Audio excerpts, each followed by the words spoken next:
Hola a todos, mi nombre es Laura Ávila y en esta ocasión, junto a Juanita Ávila, exploraremos diversos temas que van desde la concepción del positivismo metodológico y la deontología hasta el tema de saberes prácticos y normas positivas. Comencemos. Deontología. Es la rama de la ética que se centra en el estudio de los deberes y obligaciones morales en el contexto del positivismo metodológico.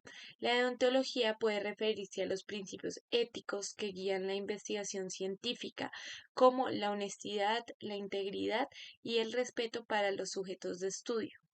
La deontología en el derecho se refiere a los principios éticos y morales que guían la conducta de los profesionales del derecho, como abogados y jueces. Esto implica cumplir con sus deberes y responsabilidades profesionales de manera ética y respetuosa. Un ejemplo de esto es cuando un abogado que sigue principios de deontología podría estar obligado a respetar la confidencialidad de la información de sus clientes, incluso si esta información podría ser perjudicial para su caso. La palabra deontología deriva de dos etimologías de origen griego. La primera, deon, que es deber, y la segunda, legos, que es ciencia o conocimiento. Su esencia consiste en ser una disciplina que estudia los deberes del comportamiento de las personas. Y sí, se refiere a un campo concreto o aplicado a los deberes de aquellas personas que actúan en él. Nos volvemos a encontrar, por tanto, en un problema de doble dimensión, como sucede en el caso de la ética. Uno personal o los deberes de actuar conforme al bien y otro aplicado a los deberes que se tienen en relación con los demás por el hecho de ser profesionales, aunando las exigencias del cuerpo al cual pertenece. Conviene hacer notar que la deontología, a pesar de su etimología griega, es una creación de su época muy reciente. Su origen se atribuye a Bentham, que utilizó por primera vez esta palabra en su obra Deontology or the Science of Morality en 1834. La deontología se asocia con el filósofo Emmanuel Kant, que propone que las acciones éticas siguen reglas morales universales como no mientas, no robes, no hagas trampa. Por lo consiguiente, podemos decir que existe un código deontológico. El código deontológico Banks en 2002 lo define como un documento escrito producido por una asociación profesional con el propósito explícito de guiar a los profesionales.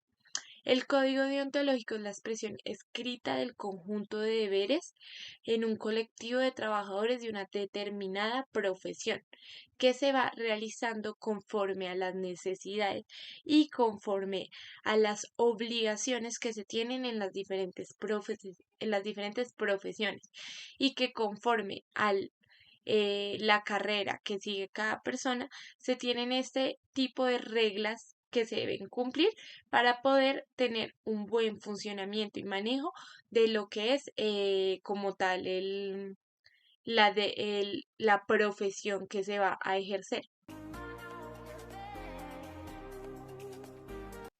El positivismo metodológico es una corriente filosófica que se enfoca en la observación y la experimentación como métodos para obtener conocimiento válido.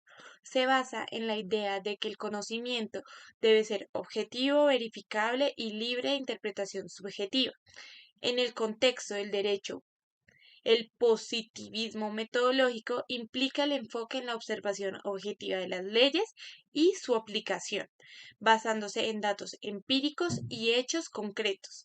Esto significa que los juristas se centran en el estudio y la interpretación de las leyes tal como están escritas, sin considerar necesario sus implicaciones morales o éticas. Un ejemplo de esto es cuando un jurista que sigue el positivismo metodológico argumenta que un juez debe estar estrictamente lo que dice la ley tal como lo redacta, sin tener en cuenta sus pensamientos personales y su opinión frente a la justicia y la equidad. Para diversos autores, la noción de positivismo metodológico y del pensamiento filosófico frente al positivismo es el mismo. pero Norberto Bobbio en 1993 en su libro nos aclara este asunto y explica que el positivismo metodológico nada tiene que ver con el positivismo filosófico, hasta el punto de que existió en diferentes países. El positivismo metodológico surge en Alemania, mientras que el positivismo filosófico surge en Francia. La expresión positivismo metodológico deriva, por el contrario, de la locución del derecho positivista contrapuesto al derecho natural. Para comprender entonces el significado del positivismo metodológico, es necesario aclarar bien el sentido del positivismo del derecho natural. Para Tomás de Aquino explica que el derecho natural es la participación de la persona en la ley natural, en la ley eterna, y establece que el derecho positivo es la ley establecida por las autoridades humanas con determinación a la voluntad y a la necesidad que se tiene, teniendo en cuenta la religión, la ética, la moral, etc. En general, considerando el comportamiento humano en la sociedad. También encontramos que en el siglo XIX empieza a desarrollarse como tal el estudio de las normas y los sistemas codificadores, es decir, el positivismo metodológico comienza como tal a ser estudiado.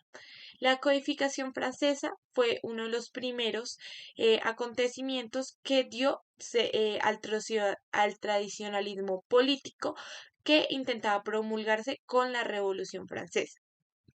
Immanuel Kant y Kelsen en la teoría pura del derecho en 1934 busca enfocarse netamente en el positivismo metodológico. Pensaba que los juicios morales son siempre subjetivos, ligados fuertemente a las emociones. Ello obligaba a tener desconfianza absoluta en la razón práctica y en las posiciones de la voluntad. De ahí proviene su filosofía del derecho, al tratar de desligar el sistema jurídico con concepciones morales, con lo cual se posibilita el conocimiento como tal de la norma, no como hecho, sino como direccionamiento de las acciones, mientras que los hechos se rigen por la causalidad, siendo las acciones humanas o el derecho regido por la imputación.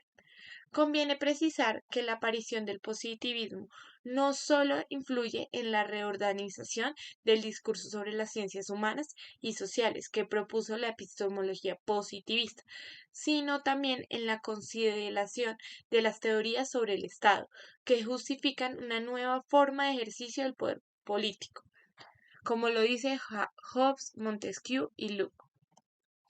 Nino sostiene que hay ciertas concepciones que usualmente se identifican en el positivismo metodológico, que son tres: el escepticismo ético, el positivismo ideológico y el formalismo jurídico. El escepticismo ético es que se considera que no existen principios morales y de justicia universalmente válidos, sino que otros autores positivistas como Bentham y Austin Hart admitían la posibilidad de justificar racionalmente un principio moral universalmente válido del que pueden derivar todos los juicios valorativos.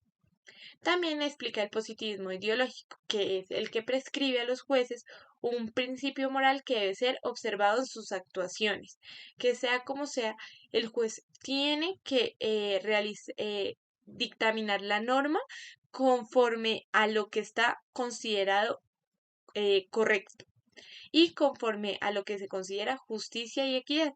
También habla del formalismo jurídico. Sostiene que el derecho válido está únicamente compuesto por reglas de carácter legislativo que conforman un sistema de enunciados precisos y unívocos y coherentes. Los saberes prácticos, también conocidos como saberes de acción o saberes normativos, se refieren a aquellos conocimientos que están orientados hacia la acción y hacia la práctica. Estos saberes están enfocados en guiar nuestras acciones y decisiones para alcanzar determinados objetivos o para llevar a cabo alguna actividad específica. Clasificó los saberes en tres categorías. En primer lugar, los saberes teóricos, en segundo lugar, los saberes poieticos y en tercer lugar, los saberes prácticos.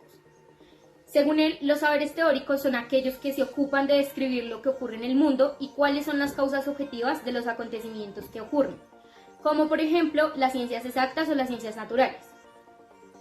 En segundo lugar, tenemos los saberes poéticos y prácticos, que se centran en cómo podemos controlar y modificar la vida a nuestra voluntad.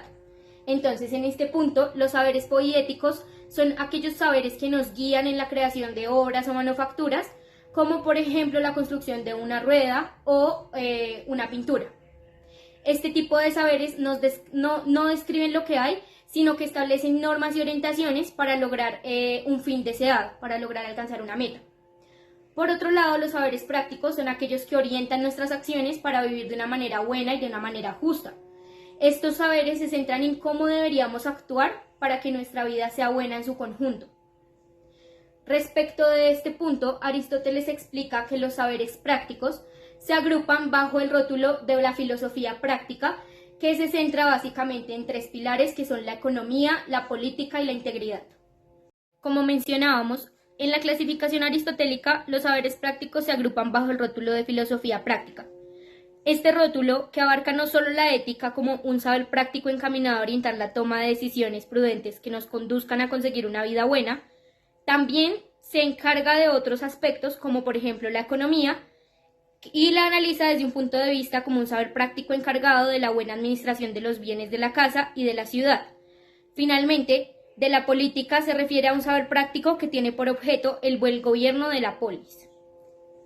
Aquí tenemos algunos ejemplos de la clasificación de los saberes según Aristóteles. La racionalidad jurídica está intrínsecamente ligada a concepciones filosóficas que son parte del derecho integral como un sistema doctrinal. ¿Esto qué quiere decir y qué implica? Implica que el derecho ya posee su propia filosofía, la cual se manifiesta en concepciones como por ejemplo el iuspositivismo, el iusnaturalismo, el constitucionalismo, entre otros. Estas filosofías son adoptadas por los juristas como parte de su práctica profesional y que es especialmente evidente en los niveles más abstractos y de mayor alcance, como por ejemplo los tribunales constitucionales.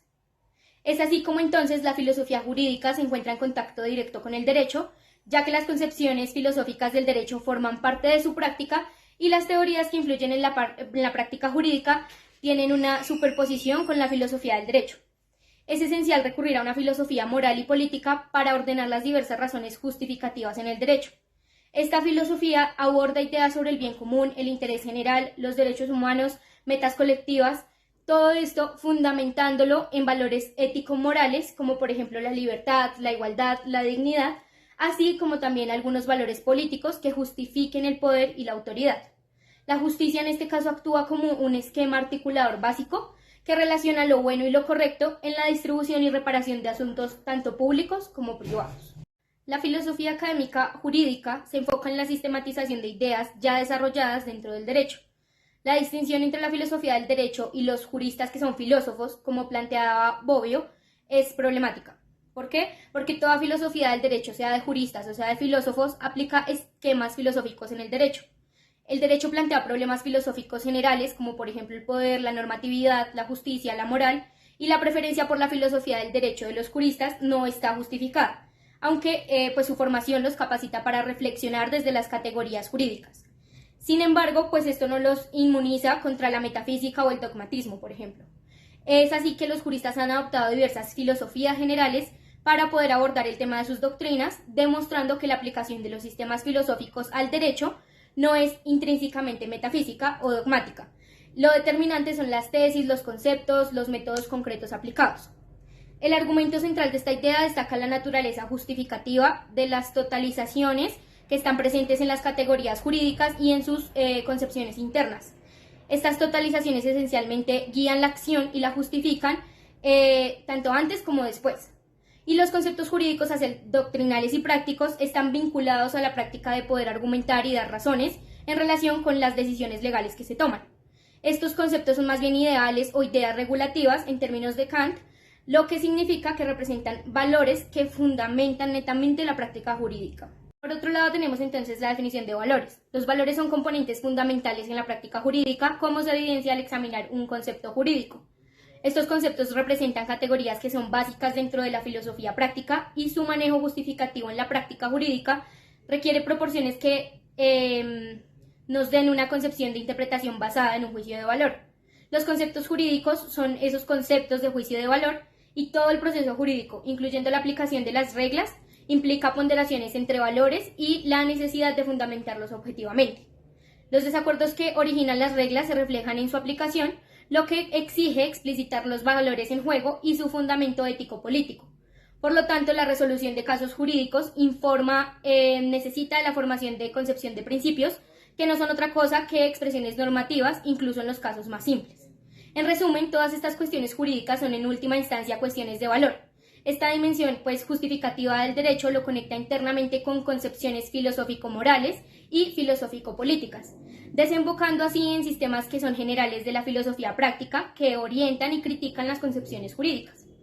La filosofía del derecho académica ejerce funciones normativas y actúa como un puente entre el derecho y la filosofía práctica, revelándose como una empresa práctica en sí misma, donde los valores son tanto fundamentos trascendentales como ideas de la filosofía práctica en sí, que esto básicamente crea una conexión bidireccional entre ambos. Entonces vamos a resumir esto en 6 puntos claves. Primero, la racionalidad jurídica está intrínsecamente ligada a concepciones filosóficas como el positivismo, el naturalismo y el constitucionalismo. Estas concepciones son parte integral del derecho como sistema doctrinal y son adoptadas por los juristas en toda su práctica profesional. El segundo punto es que la filosofía jurídica académica se enfoca en la sistematización de ideas que están desarrolladas dentro del derecho, implicando una conexión directa entre concepciones filosóficas y la práctica jurídica como tal. Tercero, los conceptos jurídicos, al ser doctrinales y prácticos, están vinculados a la práctica de argumentar y dar razones en relación con las decisiones legales que se toman. Estos conceptos representan valores fundamentales que guían todo el proceso jurídico. Cuarto, es esencial recurrir a una filosofía moral y política para ordenar las razones justificativas en el derecho. Esta filosofía aborda ideas sobre el bien común, sobre el interés general, sobre los derechos humanos, metas colectivas, etc. Todo esto fundamentándolo en valores ético-morales y políticos. Quinto, la justicia actúa como un esquema articulador básico que relaciona lo bueno y lo correcto en la distribución y en la reparación de asuntos públicos y privados, conectando internamente con el derecho con concepciones tanto filosófico-morales como filosófico-políticas. Y sexto, la filosofía del derecho académica es la que ejerce funciones normativas y actúa como un puente entre el derecho y la filosofía práctica, actuando como una empresa donde los valores son fundamentales, que crea una conexión entre ambas. Dentro del ámbito jurídico, las normas positivas son un claro ejemplo de saberes prácticos, que, como lo acabamos de hablar, las normas positivas son reglas que están establecidas por autoridades competentes que regulan el comportamiento de las personas dentro de una sociedad en un momento y en un lugar determinado. Estas normas pueden ser leyes, pueden ser reglamentos, constituciones, entre otros tipos de disposiciones legales. Las normas positivas tienen unas características especiales que ya las vamos a mencionar. Entonces, la primera característica es que están creadas por autoridades competentes. Estas normas positivas son establecidas por organismos o instituciones con la autoridad para legislar, como por ejemplo los legisladores en el caso de las leyes o los órganos administrativos en el caso de los reglamentos. La segunda característica que tienen es que son obligatorias y vinculantes. Las normas positivas son de cumplimiento obligatorio para los individuos y para las entidades dentro de la jurisdicción en donde se estén aplicando. Su incumplimiento puede conllevar algún tipo de sanción legal. La tercera característica es que son interpretadas y publicadas por órganos judiciales. En caso de controversias o conflictos relacionados con la interpretación o aplicación de la norma, estos órganos judiciales deben entrar y tienen la función de interpretar y aplicar la ley para resolver los casos de una manera justa y una manera equitativa. Otra característica es que es adaptada a las necesidades y a los valores de la sociedad. Las normas positivas reflejan los valores y los principios y las necesidades que la sociedad tiene en el momento en que se aplican. Evolucionan y se modifican a lo largo del tiempo para adaptarse a los cambios sociales, culturales y políticos. En resumen, tanto los saberes prácticos como las normas positivas en el ámbito jurídico son dos herramientas fundamentales que funcionan para la organización y regulación de la vida que tenemos los ciudadanos como sociedad. Estos dos conceptos proporcionan orientación y establecen pautas de comportamiento que contribuyen a mantener el orden y la cohesión social.